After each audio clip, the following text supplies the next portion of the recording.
Imagine a woman so magnetic that an entire continent lost its breath.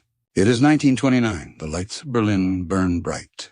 Inside a darkened cinema, a sea of strangers sits in complete silence, eyes fixed on a single face, a sleek black bob, eyes cold and sharp as cut glass, a smile that promises everything and explains nothing. Her name is Louise Brooks, and in that moment she owns the world. But here's the part they never tell you. Decades later, a film historian followed the trail of that same woman. He searched through faded records, dusty addresses, and forgotten names. And when he finally found her, what he saw broke his heart completely. No cameras, no applause, no glamour. Only a frail, solitary woman locked inside a dim apartment, so poor, so invisible, so erased by time that she called herself, in her own quiet words, something of a failure. How does a legend become a ghost? That is the question we are here to answer today. But before we dive into the full tragedy of Louise Brooks, I want to pause for just a moment. Where are you watching from right now? Go ahead and drop it in the comments below. Whether you are curled up on a couch in the middle of the night or sipping your morning coffee before the rest of the world wakes up, I want you to know that you picked the right story today. Because this is not just a story about old Hollywood glamour or black and white films gathering dust in an archive. This is a story about a woman who refused to be owned by anyone.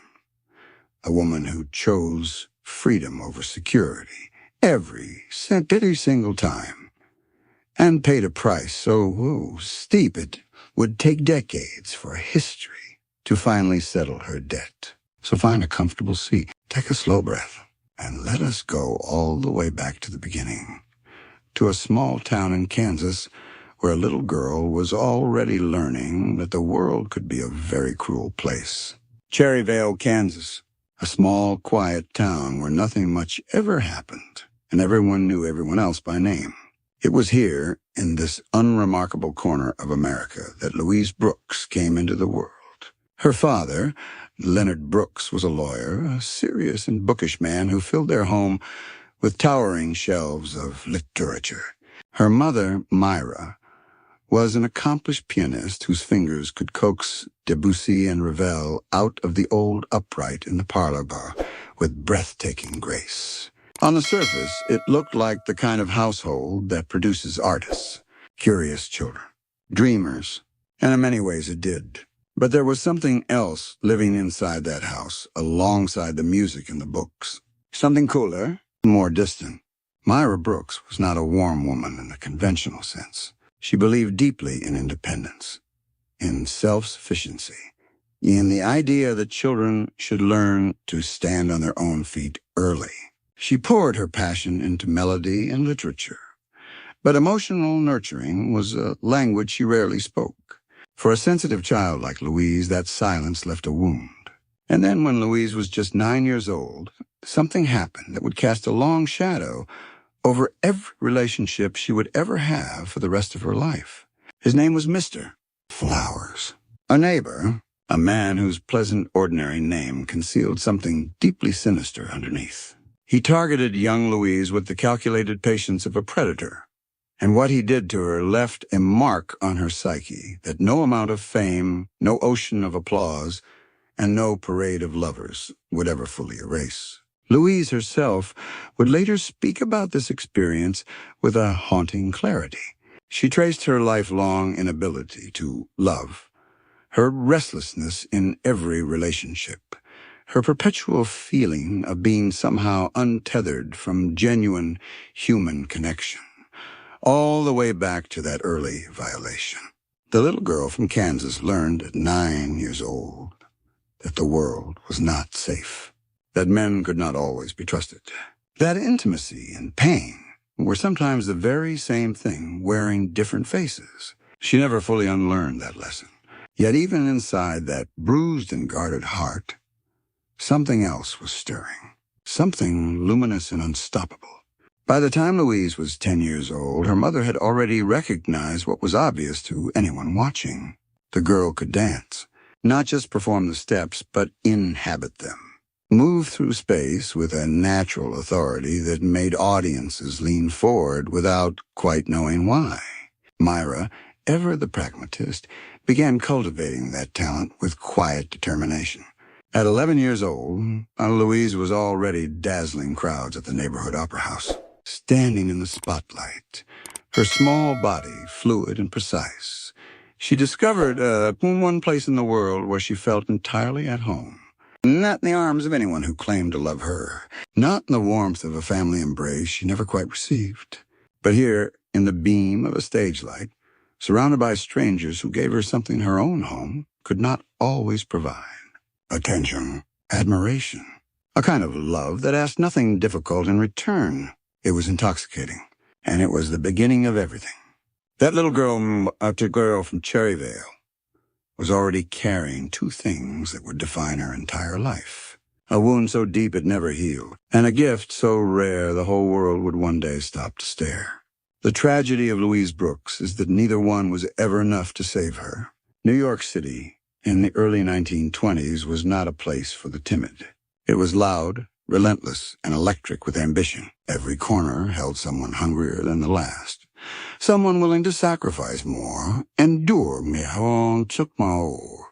For a girl from Cherryvale, Kansas, stepping off the train and into that roaring city must have felt like walking directly into the center of a thunderstorm. Louise Brooks did not flinch. She had come to dance, and dance she would. Her early determination caught the attention of the right people quickly, and before long she found herself inside one of the most prestigious dance companies in the entire country, the Dennis Shawn Dances, founded by Ruth Saint. Dennis and Ted Shawn were considered the pinnacle of modern American dance. To be invited inside their world was to be told, in no uncertain terms, that you were exceptional. Louise was exceptional. Everyone could see it. During her second year with the company, she rose through the ranks with quiet speed, eventually landing a coveted role, performing alongside Ted Shawn himself. The future felt wide open, limitless. For a girl who had grown up carrying a secret wound and a mother's cool expectations, this was something close to salvation. But salvation in Louise's life had a habit of arriving with a hidden cost attached. Ruth Street. Danielle, the other founder of the company, watched Louise's rising star with growing resentment. To Ruth, Louise carried herself with the careless confidence of someone who had never been told no often enough. She seemed entitled, polished, and entirely too comfortable in a space that others had bled to earn. Whether that perception was fair or simply the jagged edge of jealousy is difficult to say now. What is certain is what happened next. In front of the entire company, Ruth Street, Denny singled Louise out and fired her. No private conversation. No quiet dismissal. A public humiliation delivered with precision, designed to sting as deeply as possible.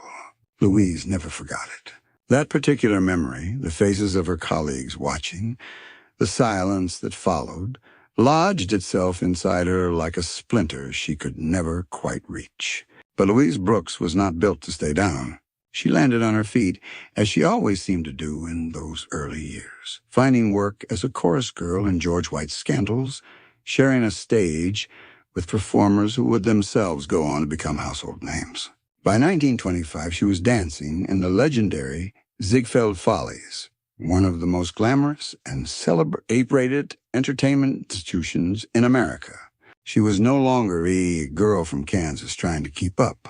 She was a showgirl in her own right, and the city knew her name. It was around this time that Paramount Pictures producer Walter Wanger took notice. He saw in Louise something that the camera would love, a face of almost unsettling precision, a presence that the lens could not ignore. He offered her a 5-year contract, and Louise accepted. What she did not fully account for was the nature of the transaction. Wanger's interest in Louise was not purely professional. He pursued her with the easy confidence of a man accustomed to having what he wanted, despite the fact that a wife was waiting for him at home. Louise, still young and still navigating a world that regularly mistook her body for an open invitation, found herself entangled in the complicated politics of early Hollywood. She was not the only famous man to make that mistake. Charlie Chaplin, already one of the most recognizable faces on the planet, met Louise when she was 18 years old. He was 36 and he was married. What followed was a passionate and reckless summer romance, the kind that burns bright, precisely because both parties understand it cannot last. Louise was drawn to his brilliance. Chaplin was captivated by her fire. But permanence was never part of the arrangement. By 1926, Louise married film director Eddie Sutherland. She was 20 years old, restless by nature, and almost immediately began to feel the walls closing in. The cage, no matter how gilded, was still a cage, and Louise Brooks had never been good at pretending otherwise. In the summer of 1929, Louise Brooks stepped off a ship onto German soil and walked straight into the best and worst chapter of her life. Berlin was unlike anything she had ever known. The city hummed with a dangerous, intoxicating energy. Artists and intellectuals crowded into smoky cafes and argued about the future of cinema. The German film industry was at the height of its creative power, producing work so bold and so psychologically complex that Hollywood looked timid by comparison. And waiting at the center of it all was a director who had seen something in Louise that no one in America had ever bothered to look for. Georg Wilhelm Pabst was one of the most respected filmmakers in Europe. Precise, visionary, and deeply serious about his craft, he had chosen Louise specifically for the lead role in his new film. The project was called Pandora's Box, and it would become one of the most celebrated silent films ever made. The role was Lulu, a woman of raw, uninhibited sensuality who moved through the world entirely on her own terms, indifferent to the destruction she left in her wake. It was in ways that Louise perhaps understood better than anyone, not entirely a performance. What struck Louise most deeply about working with Pabst was not the artistry, though the artistry was extraordinary. It was the atmosphere. For the first time in her professional life, she was treated with genuine respect. No one expected her to trade favors for opportunities. No one reduced her to the geometry of her face. She later said that the decency she encountered on that German set was something entirely unknown to her in Hollywood. That single statement, quiet and matter of fact, reveals more about the machinery of the American film industry in that era than 1,000 exposés ever could. Pabst directed her with a philosophy that suited her completely. He understood that Louise's power on screen came not from theatrical exaggeration, but from stillness, from the way she could hold a thought behind her eyes without letting it fully surface. While other actors of the silent era filled the absence of dialogue with enormous sweeping gestures, Louise did the opposite. She pulled inward. She trusted the camera to find what she was feeling, and the camera always did. Some audiences despised this approach. They wanted spectacle. They wanted a performance they could read from the back row. But the critics who understood what Pabst and Louise were building together recognized something genuinely revolutionary. Her acting style was decades ahead of its time, closer in spirit to the method performers of the 1950s than to her own contemporaries. Pabst cast her again the same year in Diary of a Lost Girl. The second role cut even closer to the bone. To access the emotional truth of the character, Louise reached back into her own history, back to the 9-year-old girl in Kansas, back to Mr. Flowers, and the damage that had never fully healed. She brought that old pain to the surface and let the camera see it. The result was a performance of devastating authenticity. But even as Louise stood at the absolute peak of her artistic life, the cracks beneath her feet were spreading. Her personal world was fracturing in ways that no amount of professional trauma could paper over. In Paris, she had met and fallen deeply in love with a woman named Pepe d'Erlanger, the niece of actress Marion Davies. Their romance was passionate and genuine, a connection that felt, by all accounts, more emotionally real to Louise than most of what she had experienced with men. For a woman who believed herself incapable of love, Pepe represented something rare and precious. But powerful men in that era did not tolerate inconvenient truths about the women in their orbit. When media magnate William Randolph Hearst discovered the nature of Pepe's relationship with Louise, he moved swiftly and without mercy. Using his considerable influence, he had Pepe committed to a psychiatric institution under the pretext of a drug addiction. It was a lie dressed in the language of concern, wielded as a weapon. Pepe survived inside that institution for only a few days. Then she threw herself from a hospital window. When the news reached Louise, something inside her shifted permanently. This was not a disappointment or a professional setback. This was the person she had allowed herself to love, erased by a powerful man who could not stand what she represented. The grief was enormous. The rage must have been equally so, and underneath both, a familiar lesson was being written into her bones once more. The world was not safe, and the people you loved could be taken from you without warning, without justice, and without consequence for those responsible. Pabst saw the storm gathering inside her. He urged her to stay in Germany, to focus on her work, to let the discipline of filmmaking be her anchor. He recognized in her a spirit so free it bordered on self-destructive, and he understood with quiet certainty that Hollywood would consume her if she returned. Louise thanked him for his concern, and then she booked her passage back to America. There is a particular kind of self-destruction that does not announce itself loudly. It does not arrive with a single catastrophic moment, a crash, an explosion, a headline that everyone remembers. Instead, it comes quietly, decision by decision, each one reasonable enough on its own, each one carrying just enough pride or pain or stubbornness to feel justified in the moment. And then one morning you look up and discover that the life you built has been quietly dismantled while you were busy being yourself. That was how it happened for Louise Brooks. She returned to America in 1929 with the kind of European reputation that should have opened every door in Hollywood. 2 critically celebrated films. A director of international standing singing her praises. A screen presence that serious people were already calling something cease rare and irreplaceable. On paper, her homecoming should have been a triumph. Instead, it became the beginning of the end. Paramount Pictures was waiting for her with a demand.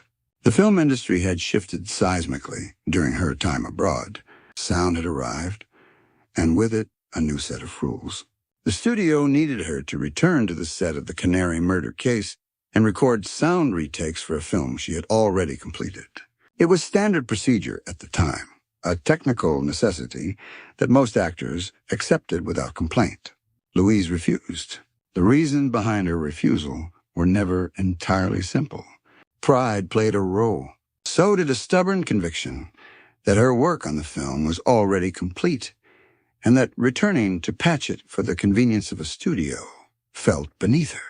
Whatever the precise calculation, the outcome was absolute. Paramount was finished with her. And in the tightly connected world of Hollywood, when one major studio closed its doors, the others took notice. She was blacklisted. The word itself carries a particular weight. To be blacklisted in Hollywood in that era was not simply to be unemployed. It was to be made invisible, to have your phone stop ringing, to walk into rooms and watch conversations die, to understand that the industry you had given your best years to had simply decided, collectively and without appeal, that you no longer existed. Louise was 30 years old. Columbia Pictures briefly extended a lifeline, offering her a contract worth $500 a week, a genuinely significant sum at the time. All she had to do was complete a screen test for a Western film. It was a small task, a formality, the kind of thing a pragmatic person navigates without drama. Louise refused that too. The contract was withdrawn immediately, and with it went what was arguably her last realistic chance at rebuilding a mainstream Hollywood career. The films she managed to scrape together in the years that followed were minor and forgettable, the kind of work that fills the lower half of a billing card and disappears without trace.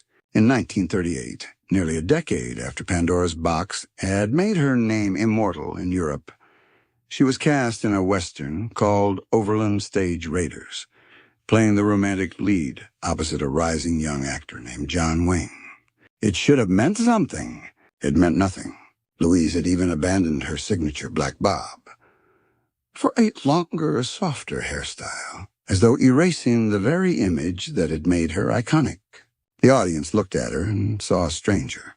The film came and went. By 1932, Louise had declared bankruptcy.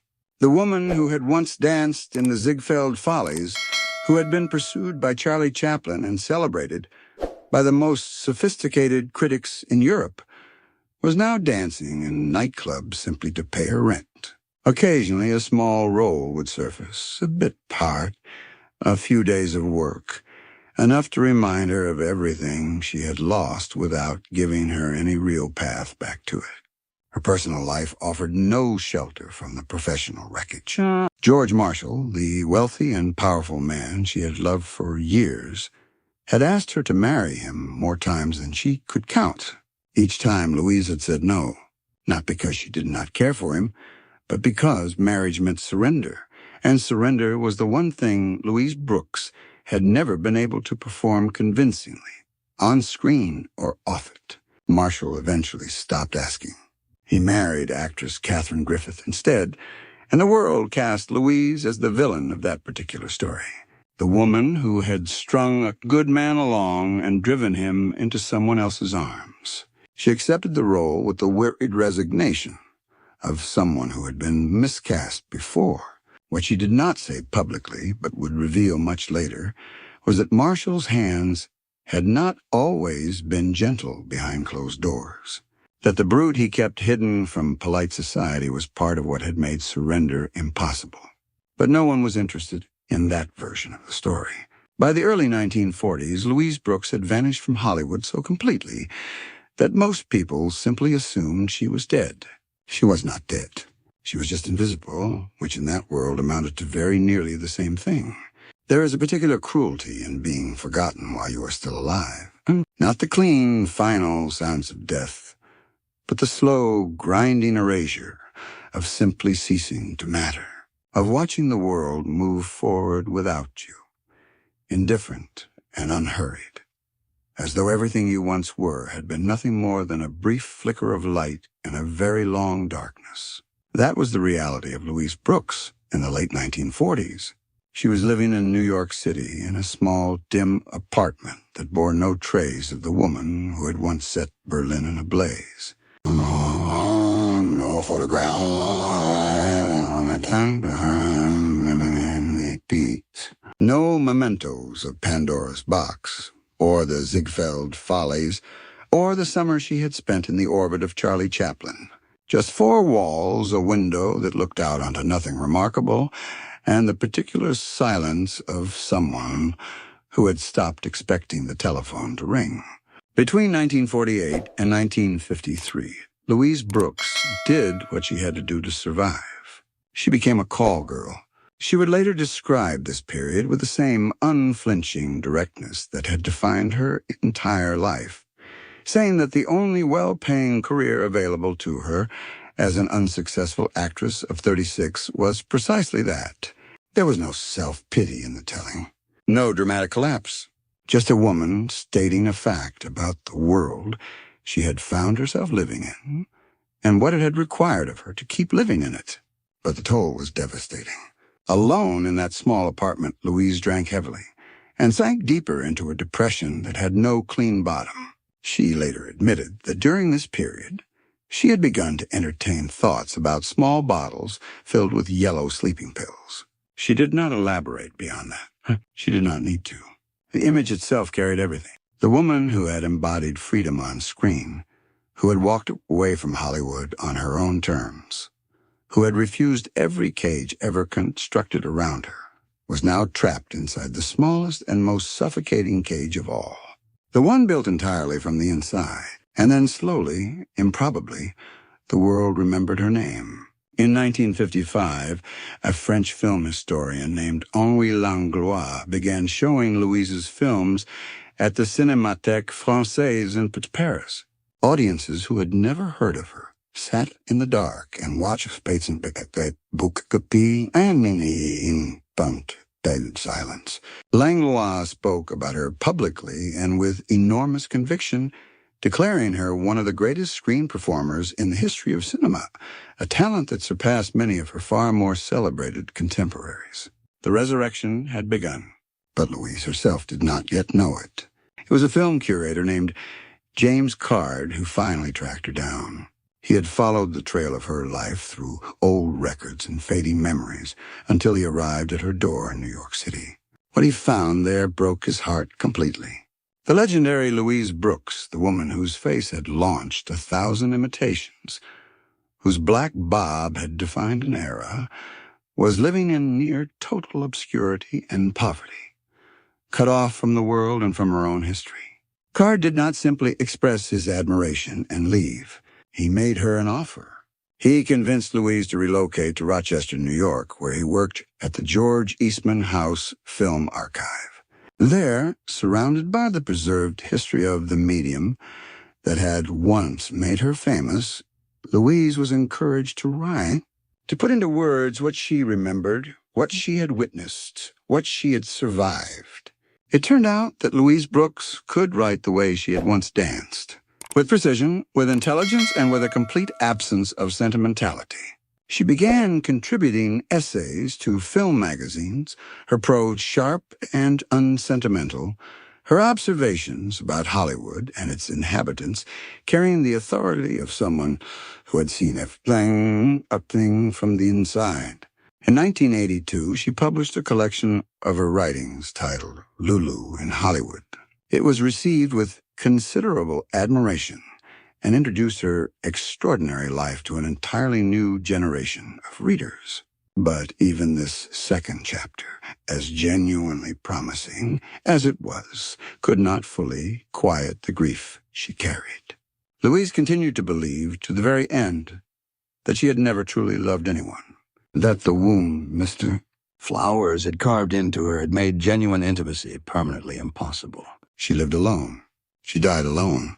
In her final years, she battled osteoarthritis that made every movement painful, and a lung condition called emphysema that slowly diminished her already fragile body. On August 8, 1985, Louise Brooks died of a heart attack. She was 78 years old. She left behind no husband, no children, had no one whose grief would make the evening news. Only the films, only the essays, only that face, frozen forever at the height of its beauty, staring out from the screen of Pandora's box, with those eyes that always seemed to know something the rest of the world had not yet figured out. So what do we do with a life like Louise Brooks? How do we hold in our hands the story of a woman who was, by every objective measure, one of the most gifted performers of her generation, and yet spent the better part of her life invisible, impoverished, and utterly alone? How do we make sense of the distance between what she was capable of and what the world allowed her to become? Perhaps we start by being honest about what her story actually tells us. Louise Brooks did not fail because she lacked talent. Talent she had in extraordinary abundance. She did not fail because the world was indifferent to beauty or originality. The world adored both when they arrived on its own terms. Louise failed, if we can even call it that, because she refused to negotiate herself down to a size the industry could comfortably manage. She would not record the sound retakes. She would not take the screen test. She would not say yes to the proposals, the demands, the slow surrenders that Hollywood required of everyone who wanted to stay inside its walls. Every refusal cost her something real, and she made them anyway. There is something both admirable and heartbreaking in that pattern. A freedom so absolute it becomes its own kind of prison. A self so intact it has no room for the compromises that make ordinary survival possible. Louise Brooks lived entirely on her own terms, and the price of that authenticity was a loneliness so complete it followed her all the way to the end. But here is what history also tells us. Pandora's box is still being watched. Diary of a Lost Girl is still being studied in film schools across the world. The black bob she made iconic is still being worn. Her essays in Lulu and Hollywood are still being read by people who were not yet born when she died. The woman who called herself a failure left behind a body of work so vital, so ahead of its time, so stubbornly itself, that it outlasted nearly everyone who dismissed her. She was more than just a star. She was a mirror, and what she reflected back at Hollywood and at the world was a truth too uncomfortable, for most people to look at directly. So here's the question I want to leave with you today. Do you think Hollywood destroyed Louise Brooks? Or do you think Louise Brooks destroyed herself? There is no easy answer. Drop your thoughts in the comments below because I genuinely want to know what you think. And if this story moved you, if it made you feel something real about the cost of living without compromise, please give this video a like and subscribe to the channel. There are so many more stories like this one, lives lived at full intensity in the shadows of the silver screen, waiting to be told. Louise Brooks deserved better, but she also lived exactly as she chose. And maybe, in the end, that was the only thing he ever truly wanted.